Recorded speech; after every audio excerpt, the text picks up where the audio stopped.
Ingressos na Cave e pelo Simpla. Garanta a sua vaga. Você já conhece o aplicativo do Empório Fribal? Com ele, você tem muito mais praticidade e comodidade para fazer as suas compras sem sair de casa. E o melhor, você recebe tudo aí na sua casa. Baixe agora mesmo o aplicativo do Empório Fribal e viva essa experiência que é tudo de bom. Você está ouvindo Mirante FM. No rádio ou no aplicativo, você liga na melhor. Mirante FM. Muito bem, são 3h18 em São Luís, nessa tarde fria de segunda-feira, 2 de março de 2026. Estamos mais uma vez com a nossa programação, trazendo agora um momento especial. É hora de receber nossa convidada de hoje. Agora é hora de aplaudir mais um convidado. Tem entrevista no ar. Mirante FM. Elô Batalha, que satisfação, hein? Hoje temos aqui a honra de receber no nosso estúdio Raquel de Castro, que é professora, doutora do curso de jornalismo da Universidade Federal do Maranhão. Beleza, só aumenta só um pouquinho ali o meu retorno. Aí, tá bom? Pronto, beleza. Agora sim. Agora foi, né? Agora sim. Conta pra gente, Elô Batalha. Pois é, gente. Hoje nós estamos recebendo aqui, como o Nilo falou, né, a Raquel de Castro, professora doutora do curso de jornalismo lá da UFMA. E eu quero te fazer um convite especial. Faz o seguinte, já baixa o nosso aplicativo, né, pra você conferir aí a nossa entrevista, também em vídeo, né? E, galera, é o seguinte, hoje a gente trouxe esse tema que é Mulheres na Ciência, a pesquisa que nasce da diversidade, né?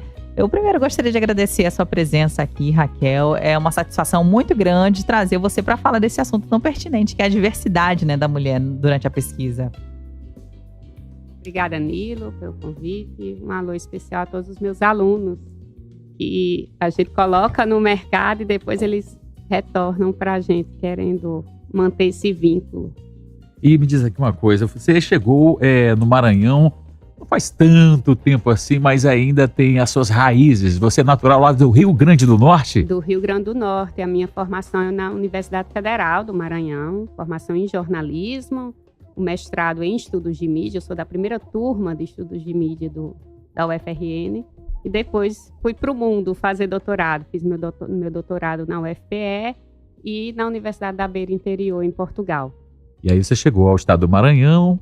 No finzinho do doutorado, eu abri uma seleção aqui. Eu conhecia um mestrando lá na UFPE que era daqui, fez essa dica. Vai fazer lá a seleção no Selma.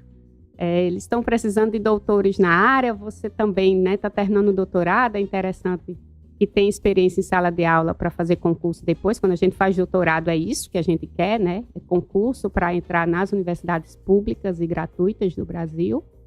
E aí eu passei na seleção, fiquei um aninho no Selma, e aí logo eu fiz concurso para a UFMA e fiquei. Gostou do Maranhão? Estou no Maranhão já há 9 anos, né? Já digo que eu sou uma maranhense de coração. Que bom, graças Legal. a Deus. E agora você está em uma nova jornada da sua vida como educadora, que você está na Universidade Federal do Maranhão. Isso, estou na UFMA já há 8 anos, né? Além do exercício da docência, é indissociável o exercício também da pesquisa e da extensão, né? E aí, na pesquisa, a gente tem se aprofundado mais sobre esse tema de gênero, de feminismos em mídia, né? Essa luta que não inicia nem se encerra na academia e, no entanto, é imprescindível que esteja também na academia. E após essa pesquisa, né, Elô, assim, o que você diagnosticou, o que você apontaria como os pontos mais relevantes? Então, a gente hoje está com 2 pesquisas em desenvolvimento. Uma em parceria, uma espécie de acordo de cooperação entre a Universidade Federal do Maranhão e a Polícia Civil do Estado do Maranhão. A gente levantou algumas hipóteses, né? A pesquisa já tem mais de 2 anos em exercício.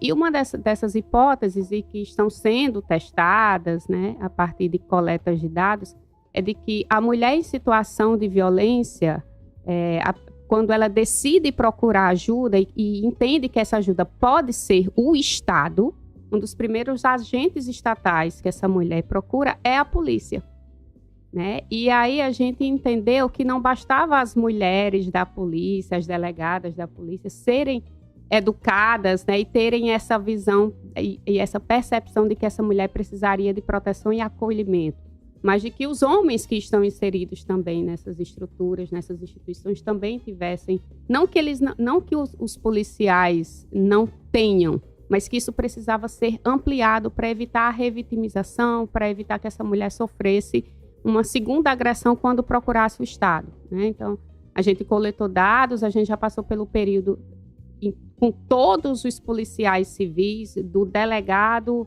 ao escrivão, né, todas as instâncias da Polícia Civil. A gente, em parceria com a polícia, a gente fez o questionário, enviou para a polícia, e o delegado geral, junto com a equipe dele, enviou para todos os policiais. A gente coletou essas informações anônimas, né? Nós não temos o nome das pessoas, mas nós sabemos que são da estrutura da Polícia Civil. A partir desses dados, a gente começou um processo de análise para entender que nível de percepção eles tinham sobre revitimização, sobre as interseccionalidades possíveis no combate à violência de gênero, violência doméstica, né? Uma mulher negra e que mora na periferia, ela tem chances maiores não só de sofrer violência, como de se distanciar da ajuda do Estado, né? Ela tem o medo, ela tem o acesso dificultado por inúmeras situações de recorrer, de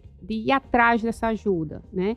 Então, a gente partiu de um diagnóstico com essa polícia e agora a gente está formatando cursos para devolver a formação para a polícia. Paralelo a esse projeto, a gente tem um outro projeto, um projeto em rede, é a Universidade Selma, a Universidade UFMA e o Instituto Federal. Nós temos professores e jornalistas das 3 instituições. Na UFMA, nós temos professores do curso de jornalismo, do curso de rádio e TV e do curso de relações públicas, pensando uma outra forma de minimizar a revitimização, não junto à polícia, mas junto à Casa da Mulher Brasileira. E aí a gente está pensando um projeto de educomunicação de todo o caminho que a mulher faz ao chegar na Casa da Mulher Brasileira até ela ter a sua medida protetiva, até ela ser acolhida pelo Estado, né? Qual é o caminho que essa mulher faz dentro da Casa da Mulher Brasileira e como a gente melhorar os processos de comunicação lá dentro para que ela não se sinta violentada uma segunda, uma terceira vez. Então, esses projetos são projetos, embora que já estão aí, um deles já está há mais de 1 ano, o outro já está há 2, a gente está no processo de análise desses dados para, então, propor, né, produtos, soluções, artefatos, a comunicação de onde eu venho, né? A gente é inserida dentro de um campo da ciência que nós chamamos de ciência social aplicada. Então, não basta a gente olhar a realidade e analisar e problematizar. Está muito em moda isso, né? Todo mundo tem uma opinião, todo mundo quer problematizar. Mas e depois que você, como professor, como pesquisador, que analisa uma realidade, né? O que você consegue devolver para melhorar essa realidade? E esse tem sido o nosso objetivo principal nessas 2 pesquisas. Você, assim, no cenário, né, Brasil, você vê a participação feminina mesmo aumentando quando se fala em pesquisa científica? É interessante. Eu imaginava que ia vir uma pergunta parecida com essa, viu, Elu? Primeiro, eu gostaria de dizer que não se faz ciência se nós estivermos mortas, né? Então, assim, é preciso que as mulheres estejam vivas para estar nas instituições, para estar na universidade, para conseguir se formar, né, se graduar. Agora, esse caminho de desenvolver ciência para a mulher ela é bem mais difícil do que se a gente comparar para o homem. A começar que ela, para manter um nível, né, de publicação, e aí eu já estou falando da mulher que consegue se graduar, fazer um mestrado, um doutorado e passar num concurso. Para ela fazer pesquisa e se manter publicando, ela vai precisar abdicar de algumas outras áreas da vida que isso não é exigido do homem, né? A sociedade ela é feita basicamente por 2 sistemas, um produtor, que é esse trabalho fora, né? A grosso modo falando, é o trabalho fora, é o modo de produção capitalista. E o trabalho reprodutor, que geralmente, historicamente, foi designado à mulher, porque ela não só reproduz, né, a vida, mas ela também é destinada ao cuidado que fica na esfera privada, doméstica, e esse cuidado, tanto das crianças quanto dos idosos, ele não é remunerado. Então, a mulher, ela precisa, para se manter pesquisando, ela precisa continuar exercendo o trabalho reprodutor sem ser remunerada e, acrescentando isso, fazer o trabalho produtor, né, que é a produção de ciência, o estudo, a pesquisa, a divulgação científica. E muitas vezes, quando ela está aqui no trabalho reprodutor, ela também é apoio para o homem que está fazendo ciência. Então, o homem, geralmente, ele não faz o trabalho doméstico, o trabalho do cuidado. Ele fica só fazendo o trabalho produtor. Então, tem crescido porque, de alguma forma, as mulheres e a sociedade têm enxergado que não se faz justiça social sem equidade de gênero, sem que se lute e sem que se enfrente essa realidade. Mas não é uma realidade ideal, não é uma realidade igualitária ainda. Eu vi aí eu e o mundo todo, né, gente, viu no último mês, assim, a evidência que a ciência brasileira, né, ficou por conta da doutora Tatiana Sampaio, né, que descobriu ali uma forma de fazer o tetraplégico andar, né? Você acha que trouxe ainda mais visibilidade porque é uma mulher e todo mundo falou assim, cara, essa daqui realmente merece todas as honras, todos os destaques. E ela abriu ali uma porta muito grande para essa visibilidade, né? Sim, sem dúvida, né? A ciência, quando ela é exercida por mulheres, ela nos dá um orgulho muito grande, né? Especialmente porque gera essa visibilidade. No entanto, né, eu gostaria de levantar algumas questões, né?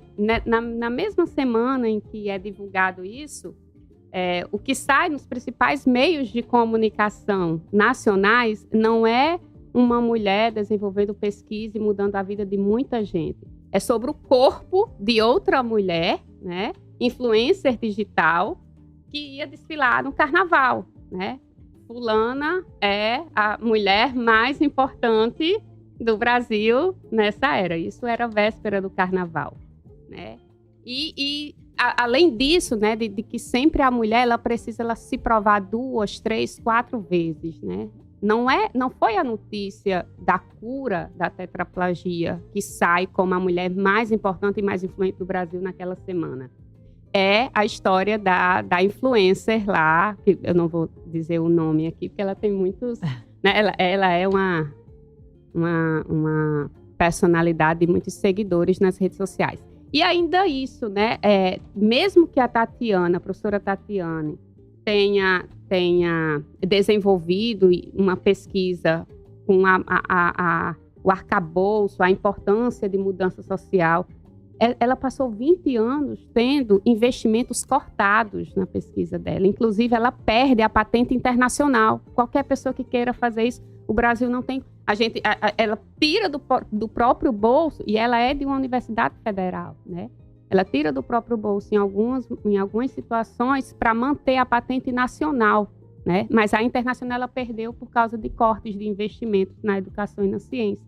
Então, assim... E se alguém pega essa patente internacional, recorre, ela não sai como errada?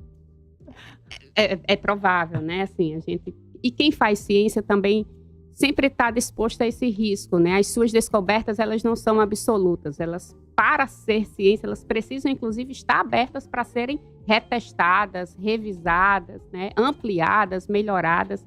Então, é possível, sim, que tenha aí, né, mudanças ainda. E professora, você me falou agora de um assunto interessante, né?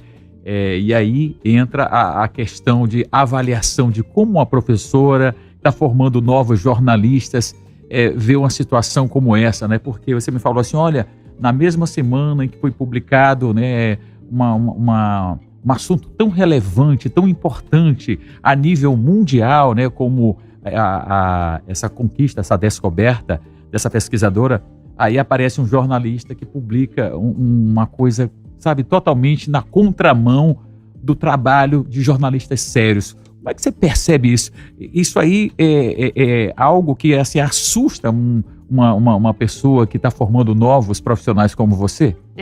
Na contramão do interesse público, sim, né? Sim. É claro que E engraçado é o seguinte, que uma grande legião de jornalistas saíram em defesa dessa publicação, né? Sim. Eles que foram as pessoas que fizeram a validação daquela informação, Sim, né? sim. Enquanto muitos se negaram a entender que estas tem sido uma das descobertas mais importantes da ciência a nível mundial nos últimos anos, tem gente ainda dizendo que a publicação da celebridade, corpo de do outra corpo, mulher. era mais relevante. Isso não assusta a senhora? E só para complementar aqui o que o Nilo falou, mais recente ainda do que essa publicação do carnaval, Nilo, teve uma publicação da capa da Forbes. Não sei se a senhora viu. Né? A capa da Forbes Sim. trouxe algumas mulheres, né? A E trouxe reitora, né? uma apresentadora em evidência e a doutora Tatiana em segundo plano, né? E isso também trouxe uma revolta sinal, muito grande. sinal. Falou assim, mas como é que essa apresentadora é mais importante para estar, né, em primeiro plano do que uma pessoa que fez uma descoberta como essa, né? Então... É preocupante, e aí assim, eu não vou demonizar aqui o jornalismo, tá? Eu tenho uma relação de amor e de crítica. Tanto que é Tanto, né? Às vezes eu olho esse tipo de matéria e eu digo, deixa eu ver aqui quem é que tá assinando. Meu Deus, será que foi meu aluno, né? Será que... E aí, assim, isso é uma preocupação de todo docente, né? Quem são as pessoas que estão fazendo a profissão, que estão exercendo a profissão que a gente ensina todos os dias, né? Porque essa relação entre academia e mercado, ela precisa ser contínua, né? E aí, quando a gente vê notícias, assim, com maior repercussão, dada pela mídia, mas também consumida pelas pessoas, né?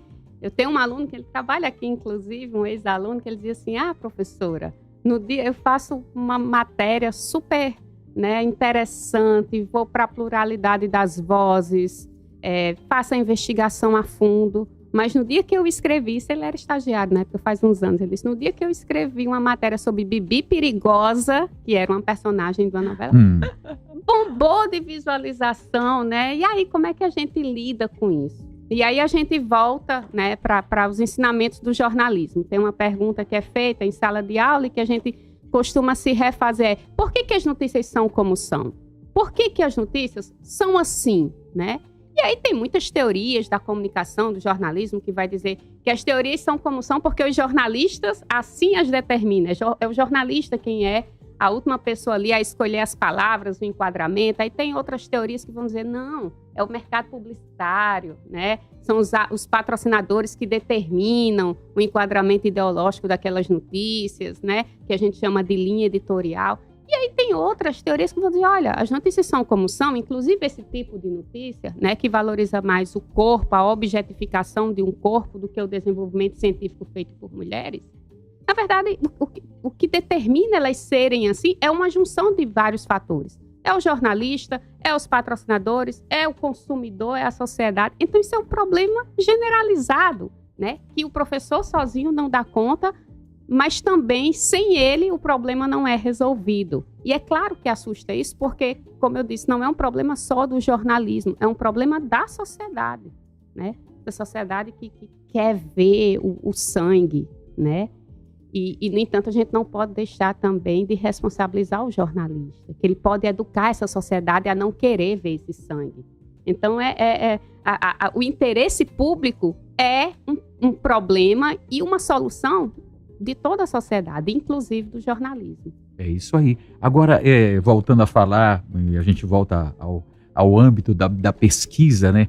Onde que o jornalismo ele vai ajudar a esclarecer detalhes que vão, né, proteger essas mulheres, que vão abrir portas, encorajar essas mulheres para que elas não continuem sofrendo os mesmos males que a gente vivencia, que a gente vê detalhes no dia a dia ali com muita, como é que eu posso falar, com muita clareza, né? Mas as pessoas não despertam para isso.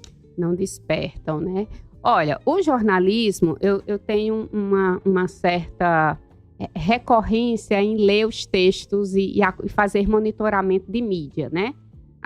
O meu grupo de pesquisa aqui da UFMA faz parte de um grupo maior de monitoramento global, né? Aqui no Brasil, nós somos 26 estados fazendo um monitoramento global de mídia em relação à violência de gênero, né?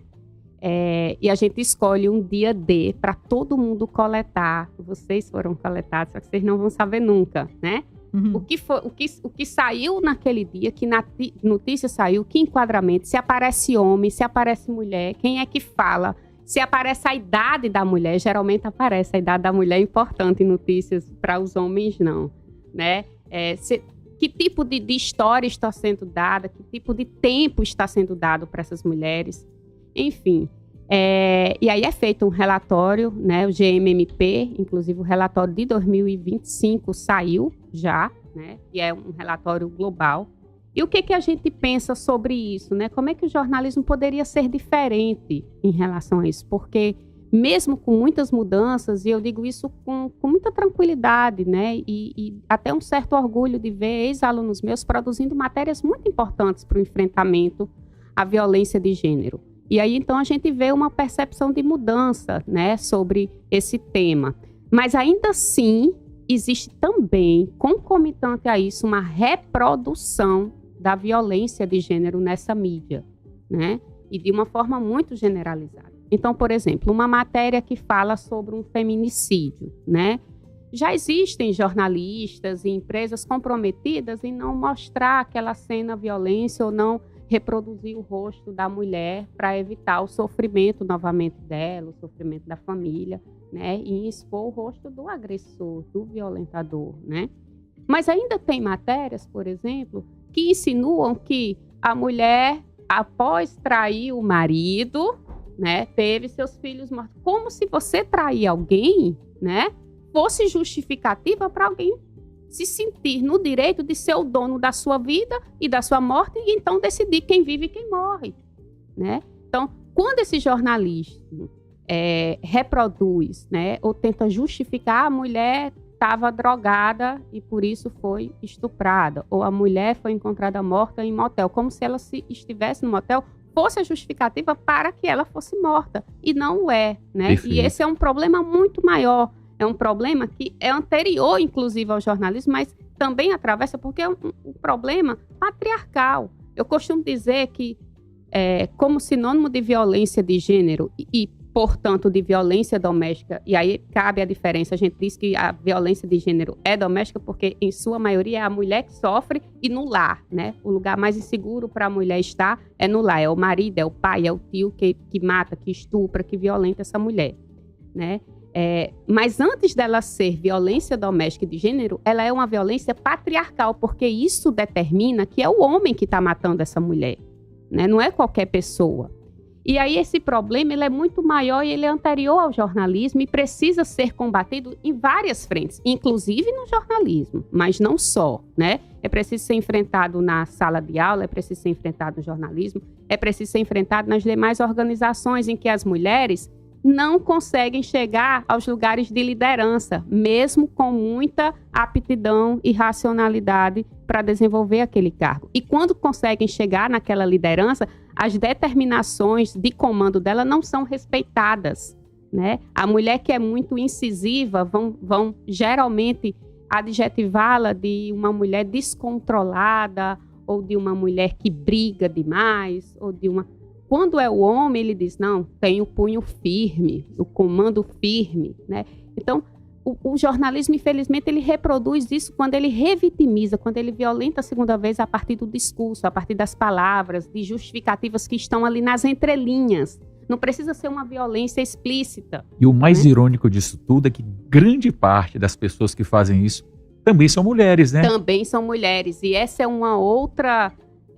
É isso. Como o problema é sociológico, é da sociedade inteira e precisa ser enfrentado por todo mundo, comumente a gente vai encontrar, né, infelizmente, é isso, mulheres machistas, né, pessoas negras racistas, né, pessoas LGBTs homofóbicas.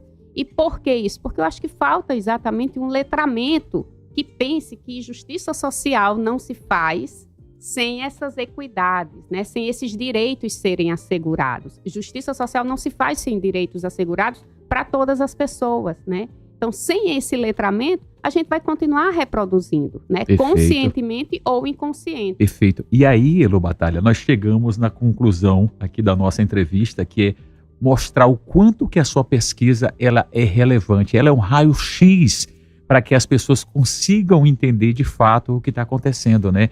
e com o olhar de uma pessoa que está vivenciando isso, que está estudando de uma forma minuciosa, apresentando fatos e apresentando números reais. Assim, o papel do professor, eu costumo dizer isso, né? A gente, quando está em sala de aula, a gente não fica em cima de uma torre de marfim isolado de todo o resto. É preciso que esse diálogo com as outras instituições aconteça o tempo todo.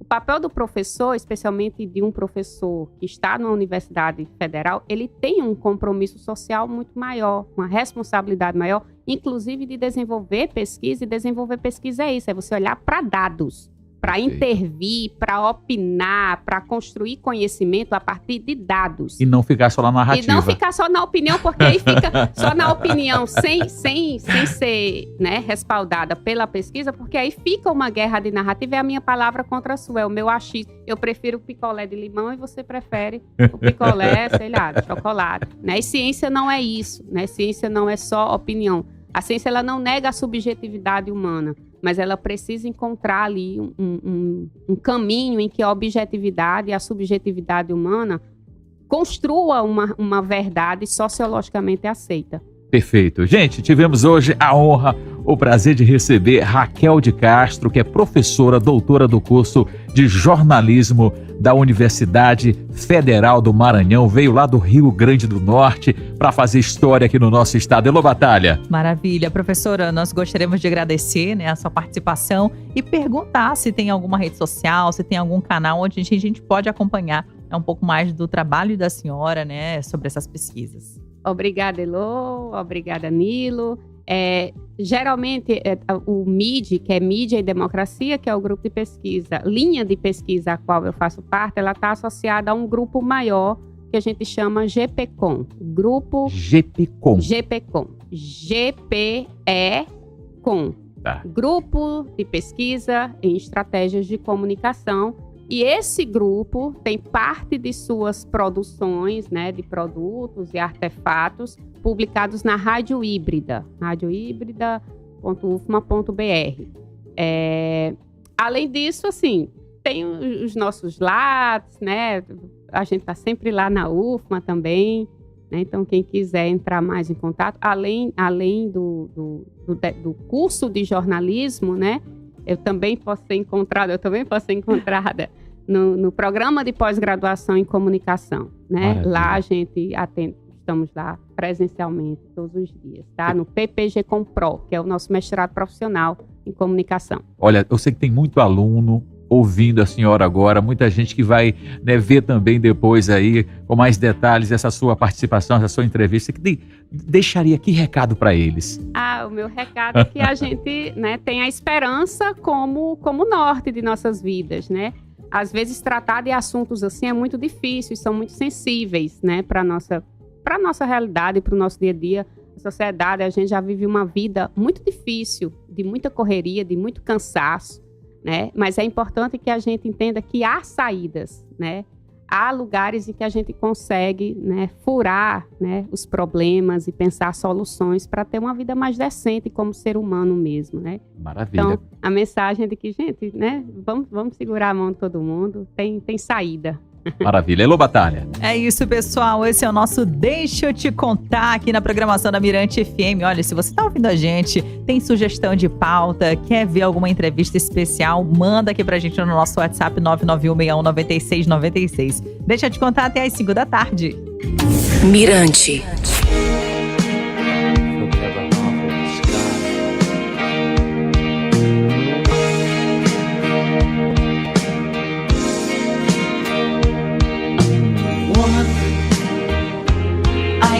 Hardly express my mixed emotions at my thoughtlessness. After all, I'm forever in your debt. And woman, I will try to express my inner feelings and thankfulness for showing success.